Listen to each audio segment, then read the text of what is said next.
Hello everyone. सबसे पहले तो सॉरी कि मैं बहुत टाइम से वीडियोस इसकी अपडेट नहीं हुई हैं। और अभी कंटिन्यू वीडियो आपको मिलेगी हिस्ट्री की, पॉलिटी की, दोनों जो हमने सीरीज स्टार्ट की थी। अब जैसा कि हम हिस्ट्री में जो हम एमसीक्यूज़ वन लाइनर ही आपको दिख रहे हैं, लेकिन हम उसका डिस्कस थोरली करते हैं कि हर एक एग्जाम में आपको काम आए। वहीं पॉलिटी में हम क्या कर रहे हैं कि स्टेटमेंट वाइज ज़्यादा एमसीक्यूज़ वहाँ पे देख रहे हैं। तो क्योंकि यहाँ पे ज़्यादा फैक्ट्स आपको दिख नहीं रहे हैं, है ना, तो कुछ फैक्ट्स हम आपको डिस्कशन के टाइम पे बताएंगे, कुछ फैक्ट्स आपको हम दिखाएंगे भी। ठीक है, तो कैसे दिखाते हैं वो भी हम बात करेंगे। जैसे आज के जो एमसीक्यूज़ हैं वो हैं किससे रिलेटेड, मौर्य एम्पायर से रिलेटेड, है ना। आपको पता है कि जैसे हिस्ट्री की क्रोनोलॉजी में आप आगे बढ़ते हैं और स्टोन एज के बाद आप इंडस वैली सिविलाइजेशन में आते हैं, इसके बाद आप वैदिक एज में आते हैं, इसके बाद आप महाजनपद एज में आते हैं, उसके बाद आप मौर्यन एज में आते हैं। और मौर्यन एज पहली बार ऐसा होता है कि बहुत बड़ा एम्पायर इस्टेब्लिश होता है इंडिया में, खासतौर पे नदर्न इंडिया में। अगर आप देखें, हालांकि मौर्य का एम्पायर इतना बड़ा था कि प्रेजेंट में इंडिया, अफगानिस्तान, नेपाल, भूटान, बांग्लादेश, श्रीलंका को छोड़ दिया जाए तो लगभग इस पूरे रीजन में पूरा मौर्यन एम्पायर था। लेकिन स्टार्टिंग में तो इतना नहीं था। स्टार्टिंग में तो अगर हम बात करें तो इसी रीजन में मेनली दिखाई देता है। यहाँ पे घनानंद रूल कर रहा था, नंदवंश शासन कर रहा था, जिसकी स्थापना महापद्म नंद ने की थी। उसके बाद बहुत सारे शासक होते हैं, लास्ट में घनानंद होता है। और घनानंद के बारे में आपने स्टोरी सुनी होगी कि उसने चाणक्य का अपमान किया था और फिर चाणक्य ने घनानंद का सर्वनाश कर दिया। और कहते हैं कि जो चंद्रगुप्त नाम का बालक है उसे कुछ लोग कहते हैं, कुछ ग्रंथ में कहा जाता है कि कोई ट्राइब कम्युनिटी, कुछ क्षत्रिय मानते हैं, अलग अलग अपना अपना मत है। और उसके बाद उन्होंने मौर्य वंश की स्थापना की, चंद्रगुप्त मौर्य ने। अब चंद्रगुप्त मौर्य ने मौर्य वंश की तो स्थापना कर दी, लेकिन कुछ चीज़ें यहाँ पे आपको जाननी होंगी खासतौर पे इसके बारे में, या इस समय के पीरियड के बारे में। चंद्रगुप्त मौर्य आपके 4 रूलर्स तो सबसे पहले आप जान लो। चंद्रगुप्त थे, उसके बाद बिंदुसार आते हैं, उसके बाद अशोक आते हैं और बृहद्रथ लास्ट में आते हैं। तो 4 मेन रूलर थे, चंद्रगुप्त, बिंदुसार, अशोक और बृहद्रथ। बृहद्रथ हर्यक वंश का भी संस्थापक था और लास्ट में मौर्य वंश का भी अंतिम शासक माना जाता है। तो नाम सेम था, तो इससे कन्फ्यूजन आपको नहीं क्रिएट करना है। दूसरा, बिंबिसार और बिंदुसार में कन्फ्यूजन मत रखना। बिंबिसार जो था वो हर्यक वंश था, हर्यक डायनेस्टी का था, लेकिन बिंदुसार वो मौर्य डायनेस्टी का है। ठीक है। चंद्रगुप्त का नाम सेंडोकोटस भी मिलता है, अलग अलग जो ईरानी जो अलग अलग लिटरेचर उसमें अलग अलग नाम मिलता है। अब चंद्रगुप्त की अगर बात करें तो इस्टेब्लिश किया गया 322 में उसने इस्टेब्लिश किया, है ना। 345 बीसी में इसको जन्म हुआ था। अलग अलग नाम जैसे सेंडोकोटस मिलता है, अलग अलग हिस्टोरियन लेते हैं, एंट्रोकोटस मिलता है, सेंटोकोटस मिलता है। ज़्यादातर सेंडोकोटस पूछा जाता है कि कहाँ मिलता है नाम उसका। उसके अलावा इसके बारे में जानकारी कई सोर्सों से मिलती है। तो बौद्ध जो सोर्स है दीपवंश महावंश से मिलती है। किससे?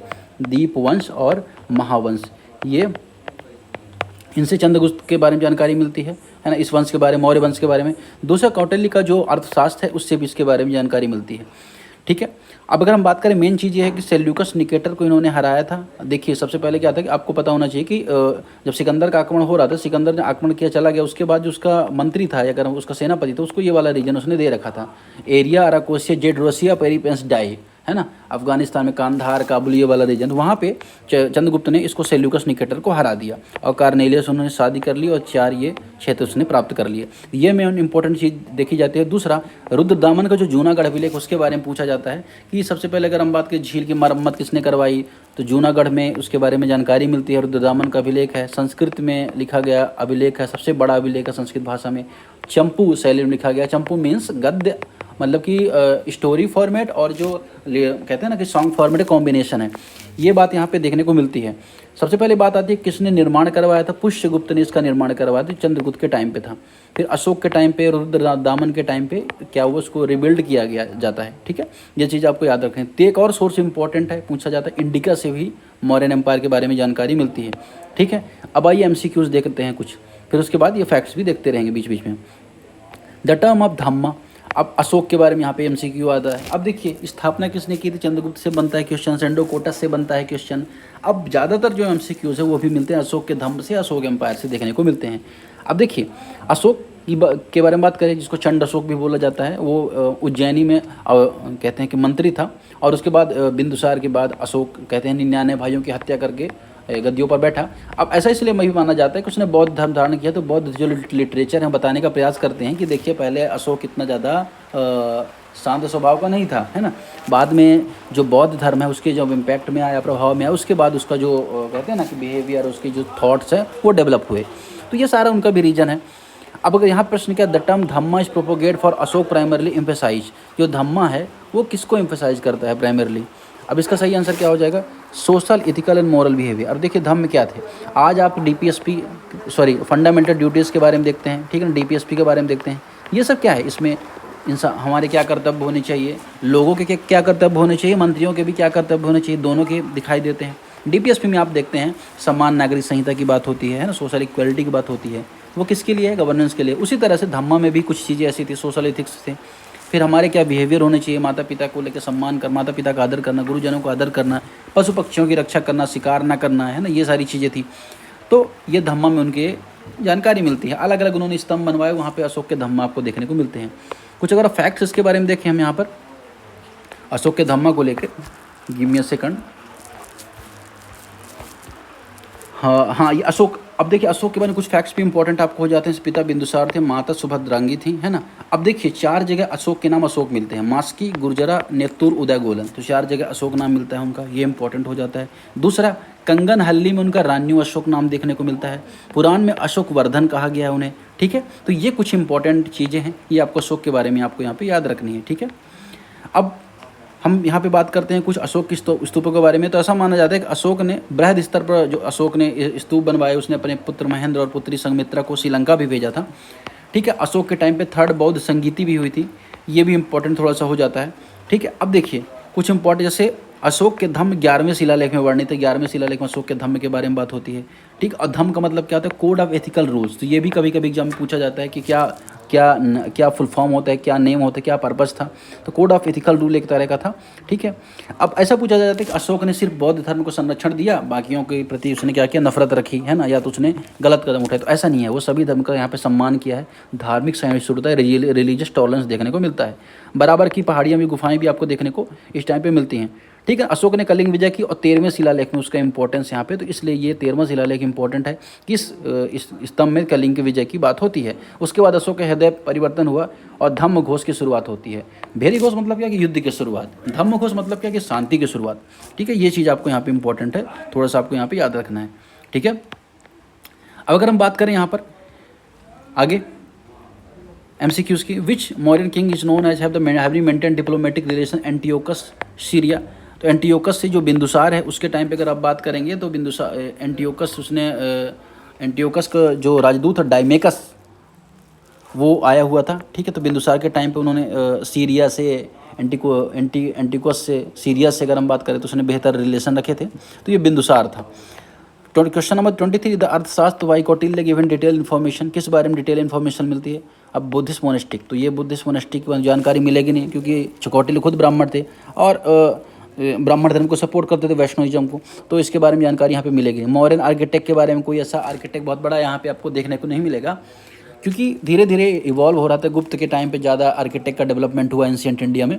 अशोक एडिक्ट्स के बारे में भी जानकारी आपको ज़्यादा नहीं मिलेगी, क्योंकि जो कौटिल्य है वो चंद्रगुप्त के टाइम पे हैं। तो स्टेट क्राफ्ट एडमिनिस्ट्रेशन के बारे में, तो इस गवर्नेंस है, स्पिनोज है, इकोनॉमी है, वारफेयर, इसके बारे में, सप्तांग सिद्धांत के बारे में जानकारी मिलती है ना। तो ये थोड़ा सा आपको अशोक चंद्रगुप्त के टाइम पे जानने को मिलेगा। The capital of Mauryan empire during Ashoka reign, तो अशोक के समय मौर्यन एम्पायर कैपिटल कौन हुआ करती थी, ये आपको यहाँ पे बताना है। इसका सही आंसर क्या हो जाएगा, सही आंसर इसका हो जाएगा पाटलिपुत्र।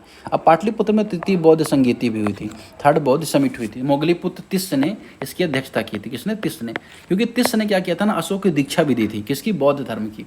ये चीज़ थोड़ा सा आपको यहाँ पे याद रखना है।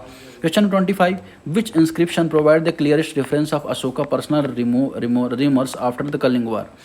तो यहाँ पे आपको बताना है कि मैंने आपको बताया कि जो 13वां शिलालेख है उसमें जानकारी मिलती है किसकी, कि अशोक ने क्या किया था, एक कलिंग युद्ध को विजय प्राप्त की थी, उसके बाद उसने धम्म घोष को शुरुआत की थी, ठीक है।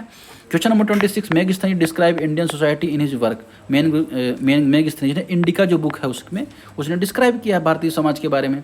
तो ये तो बहुत बेसिक फैक्ट है, आपको पता होगा। क्वेश्चन नंबर 27, विच ऑफिसर इस Mauryan administration was responsible for trade and commerce regulation. अब यहाँ पे थोड़ा सा ये आ जाता है कि जो वहाँ पे कहते हैं कि प्रशासनिक व्यवस्था कैसी थी, ट्रेड था। अब देखो मौर्य प्रशासन में जस्ट ब्रीफ में देख लेते हैं। सेंट्रल एडमिनिस्ट्रेशन हाईली कंट्रोल था, सेंटर इंपॉर्टेंट हुआ करता था। फिर 5 प्रांत हुआ करते थे, उत्तरापथ, दक्षिणापथ, है ना, और उज्जैनी भी था, कलिंग, मतलब 5 थे, मुझे एग्जैक्टली सभी के नाम नहीं याद आ रहे हैं, लेकिन 5 हुआ करते थे, 5 प्रांत थे। फिर प्रांत के नीचे जो जिला हुआ करते थे उनको मंडल कहा जाता था, है ना। फिर विषय कहा जाता था, फिर ग्राम।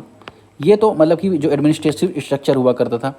फिर सेंट्रल एडमिनिस्ट्रेशन में अगर आप देखो, किंग की हेल्प करने के लिए मिनिस्टर ऑफ काउंसिल हुआ करती थी, जिसमें अलग अलग मिनिस्टर थे, जैसे पुरोहित था, प्रिंस, युवराज हुआ करते थे, कमांडर हुआ करते थे। ये डायरेक्टली क्या करते थे, काउंसिल ऑफ मिनिस्टर का पार्ट हुआ करते थे। सप्तांग सिद्धांत इंपॉर्टेंट है, कौटिल्य ने बात की है कि 7 अंग राजा के होने चाहिए, जो बहुत इंपॉर्टेंट है एक राज्य के। हेड है, किंग है, अमात्य अर्थात मंत्री है, जो आँख के समान है, जनपद अर्थात क्षेत्र है, बाह दुर्ग जो होती हैं बाहु भुजाओं के समान होती हैं, कोश होता है वो मुख के समान होता है, सेना होती है वो ब्रेन के समान होती है, और दंड के समान होती है क्योंकि सेना अटैक भी करती है, और फ्रेंड। ये सप्तांग सिद्धांत कौटिल्य ने अपनी अर्थशास्त्र में दिए हैं, तो ये इंपॉर्टेंट हो जाता है। फिर यहाँ पे बात होती है चीफ, जो अलग अलग ऑफिसर्स हुआ करते थे उनको तीर्थ कहा जाता था। तो कई बार पूछा कितने तीर्थ पाए गए हैं अशोक के टाइम, 18 तीर्थ। ये कौन कौन से तीर्थ है, मंत्री पुरोहित, ये आप स्क्रीनशॉट ले सकते हैं और यहाँ से आप पढ़ सकते हैं, ठीक है, कौन कौन से तीर्थ हुआ करते थे। फिर उसके बाद अगर हम बात करें कुछ अर्थशास्त्र के अनुसार अध्यक्ष कितने थे, अध्यक्ष कितने हैं, अध्यक्ष हैं कितने, 27, ठीक है ना, और तीर्थ कितने हैं, 18, ठीक है। ये दोनों डिफरेंस आप यहाँ पे याद रखेंगे। अब 18 तीर्थ में कौन कौन से तीर्थ हमने देखें। अध्यक्ष में सीता अध्यक्ष, तो सीता अध्यक्ष किससे संबंधित, एग्रीकल्चर संबंधित था। शुल्क अध्यक्ष व्यापारिक कर से था। लक्षणा अध्यक्ष मुद्रा विभाग से था। नव्य अध्यक्ष सुप्रिटेंडेंट ऑफ शिप्स से था। मुद्रा अध्यक्ष किससे था, पासपोर्ट या रॉयल सिंबल्स से था। तो ये क्या हुआ था, कहते हैं ना कि अध्यक्ष की यहाँ पे बात यहाँ पे होती है। अब प्रांत, ये तो सेंट्रल गवर्नमेंट्स था। प्रांत में अगर आप देखोगे, ये पांचों प्रांत के नाम दिए, उत्तरापथ, दक्षिणापथ, अवंती, पूर्वीपथ और कलिंग, सबके यहाँ पे कैपिटल दी हुई है, ठीक है ना। यहाँ पे आप ये भी स्क्रीनशॉट ले सकते हैं। प्रांत में अगर आप देखोगे तो कुमार चीफ हुआ करता था, जो कि कहीं ना कहीं रॉयल फैमिली से हुआ करता था, अशोक जैसे अवंती में था। उसकी सहायता के लिए काउंसिल ऑफ मिनिस्टर्स भी हुआ करती थी। ये तो हो गया। तीसरा प्रशासन है नगर प्रशासन, ये भी इंपॉर्टेंट है। नगर प्रशासन की जानकारी इंडिका से मिलती है, क्योंकि यहाँ पे शहर में रहा है काफ़ी टाइम तक। उसने देखा है कि जो 6 समितियाँ हुआ करती थी, इसमें 30 लोग हुआ करते थे, 5 पर्सन इन एवरी कमेटी, तो वो रूल करती थी और वो व्यवस्था बनाती थी। ये 6 समिति के बारे में बात हुई है। विदेश के मामले हो, जन्म मृत्यु के मामले हो, व्यापार के मामले हो, तो ये जो समितियाँ थी, 6 समितियों के माध्यम से क्या हुआ करता था, नगर प्रशासन हुआ करता था। और गुप्तचर व्यवस्था भी बेहतर थी, संस्था या संचारा गुप्तचर को कहा जाता था। तो ये भी कई बार कहते हैं ना कि कई बार पूछा गया है। इसके अलावा अगर हम बात करें रेवेन्यू के बारे में, आप देख सकते हो तो लैंड रेवेन्यू मेन था। अलग अलग लैंड कौन कौन सी थी, भू सीता भाग था, अदेव मात्रक था, तो ये अलग अलग लैंड भी हुआ करती थी। ये इस तरह के आप देखोगे यहाँ पे आपको देखने को मिलेगा। आगे हम बात करेंगे यहाँ पे, which of the following was not the feature of Mauryan administration. तो मौर्य एडमिनिस्ट्रेशन कौन सा फीचर नहीं है, प्रोविंशियल गवर्नेंस हमने देख लिया है, सेंट्रल ब्यूरोक्रेसी भी है, अध्यक्ष है, मंत्रीगण है, गिल्ड बेस्ड सिस्टम, अब इसको देखना है, इलेबोरेट स्पाई नेटवर्क, तो ये भी है, संस्था संचारा। तो तीसरा जो है गिल्ड बेस्ड टैक्स सिस्टम, यह देखने को नहीं मिलता। क्वेश्चन नंबर 29, अशोक का inscription were written in which script. तो किस स्क्रिप्ट में अशोक के स्तंभ लिखे, ब्राह्मी, खरोष्ठी, ग्रीक, अरमाइकी, 4 लैंग्वेज में लिखे गए हैं। ब्राह्मी खरोष्ठी तो आपको, ब्राह्मी तो मध्य भारत में चलता है, इधर सेंट्रल इंडिया, नॉर्थ इंडिया में। खरोष्ठी, ग्रीक, अरमाइकी क्योंकि बांग्लादेश में भी आप देखोगे देखने को मिल रहा है, अफगानिस्तान वाले भी रीजन में आपको देखने को मिलेगा। तो अलग अलग रीजन में अशोक के जो इंस्क्रिप्शन है वो आपको यहाँ पे देखने को मिलेंगे। तो ये चीज़ आपके लिए इंपॉर्टेंट थोड़ा सा है, वो आपको यहाँ पे याद रखनी है, ठीक है। इसके अलावा आगे हम बात करते हैं, the Mauryan system of espionage discussed extensively. तो मौर्य जो कहते हैं ना कि जो गुप्तचर व्यवस्था वो अर्थशास्त्र में बेहतर से डिस्कस की गई है, तो ये इंपॉर्टेंट आपके लिए है। बृहद संहिता किसकी है, बृहद संहिता है बराहमीर की, हाँ बराहमीर की। मुद्रा रक्षा किसकी, मुद्रा रक्षा विशाख दत्त की है। मनुस्मृति को तो कोई ऐसा राइटर का नाम नहीं मिलता, लेकिन उस समय पीरियड की मानी जाती है। तो ये तो मौर्यन एम्पायर में क्या हो जाता है, कुछ इंपॉर्टेंट चीज़ें हो जाती हैं। इसके अलावा सोशल व्यवस्था, सोशल जो सिस्टम था वह भी बेहतर था। जुडिशरी में अगर आप देखो, सुप्रीम कोर्ट राजा हुआ करता था, फिर डिस्ट्रिक्ट कोर्ट हुआ करते थे, राज्युक विलेज कोर्ट भी हुआ करते थे, है ना। और 2 मामले हुआ करते थे, जो दीवानी मामले थे, सिविल मामले को बोला जाता था धर्म स्थायी, और क्रिमिनल मामले को बोला जाता था कंटकशोधक, जिसे प्रदेष्टा देखता था, और सिविल मामलों को धर्म स्थायी या व्यवहारिक देखता था। ये इंपॉर्टेंट है, ठीक है। वर्ण व्यवस्था भी चलती थी, ये तो बात पता ही है आपको। 7 वर्गों में मेगस्थनी समाज को बांटता है, कहता है मेगस्थनी 4 वर्णों में नहीं बल्कि 7 वर्णों में था, जबकि चाणक्य की जो कौटिल्य का अर्थशास्त्र उसमें मिलता है कि 4 वर्ण में समाज था, ब्राह्मण, क्षत्रिय, वैश्य, शूद्र। लेकिन कौटिल्य को जानकारी का अभाव था, इसलिए उसने 7 भाग दिखाए हैं, क्योंकि वो बेसिकली जो काम होता था उसके आधार पर उसने क्या किया, बांट दिया। पुनर्विवाह था, विधवा विवाह भी था, नियोग प्रथा भी चलती थी, अर्थात दूसरे पुरुष से भी संतान की उत्पत्ति करना, यह भी व्यवस्था थी।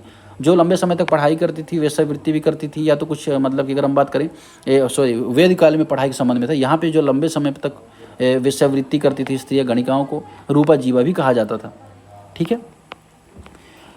ये सारी बातें हो गई, हमने यहाँ पर देख लिया है, ठीक है।